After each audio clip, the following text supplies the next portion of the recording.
If your paycheck disappears the same week you get it, you're not crazy. Rent, groceries, gas, childcare, everything feels expensive in 2026, even though the news keeps saying inflation is cooling.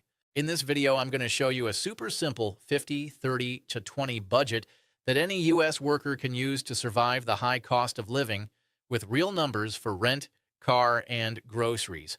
Stay with me for a few minutes, and you'll walk away with a clear plan for your next paycheck.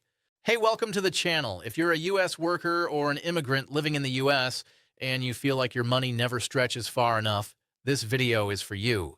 We're going to break down what the 50, 30, 20 rule actually means, a realistic example using a $4,000 per month paycheck, and what to do if your rent and bills are already more than 50% of your income. Quick disclaimer, I'm not your financial advisor. This is education only so you can make smarter decisions for yourself. Let's start with the obvious question. Why does everything still feel so expensive? Even though overall inflation has slowed to around the 2 to 3% range recently, prices for basics like housing, food, and energy are still much higher than they were a few years ago. And wages haven't fully caught up in many areas. The average American household now spends around $6,500 per month, and about half of that goes just to housing and transportation. Things like rent, car payments, gas, and insurance. So if you feel broke after paying rent in your car, it's not just you. The system really is tight right now. The solution, you can't control prices, but you can control your plan. That's where the 50, 30, 20 rule comes in. The 50, 30, 20 rule is one of the simplest budgeting methods out there, and it's recommended by a lot of mainstream financial sites and calculators. Here's how it works with your take-home pay. That's the amount you actually receive after taxes and deductions. 50% for needs, things you must pay to live and work. Rent or mortgage, utilities, basic phone and internet, and groceries at home. Transportation, car payment, gas, insurance, public transit, minimum debt payments, and basic insurance. 30% for wants, things that make life nicer but aren't absolutely necessary. Eating out, coffees, takeout, and streaming services. Shopping, hobbies, vacations, upgrades, and impulse buys. 20% for savings and extra debt payments, emergency fund, retirement accounts like 401k or IRA, extra payments to credit cards or loans, and other long-term goals. Think of it as a simple formula that tells every dollar where to go instead of wondering, where did all my money go? Let's use a realistic example so you can see how this works in real life.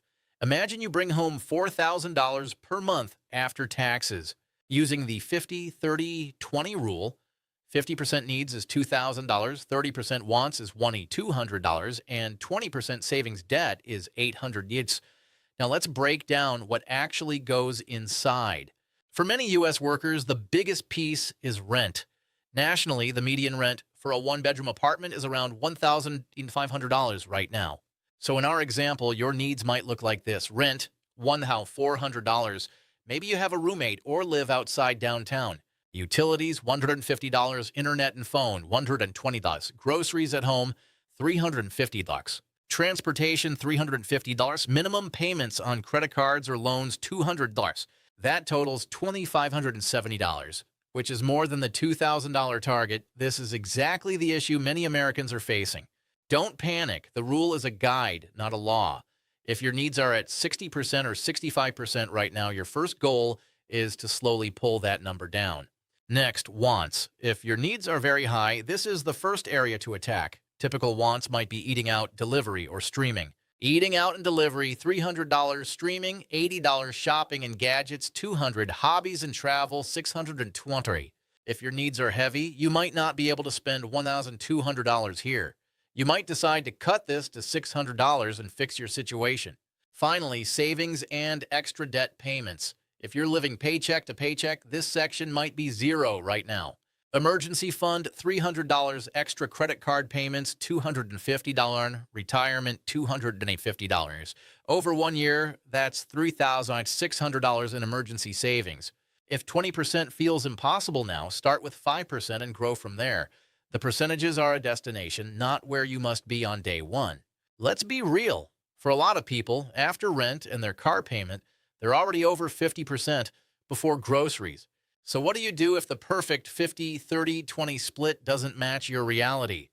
You do two things. Step one, measure your real percentages.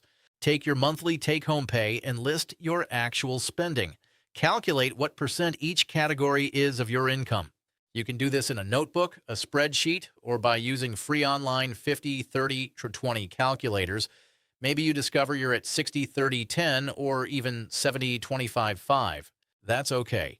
You can still use the rule as a direction. Step two, create a transition version instead of jumping straight to 50, 30, 20. For example, right now, 60% needs, 30% wants, 10% savings. Next, 3 to 6 months.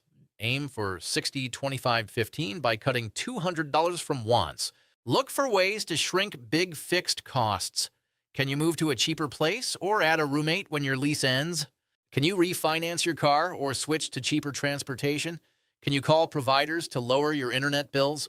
These moves won't fix everything overnight, but over 6 to 24 months, they can shift hundreds of dollars each month back into your control.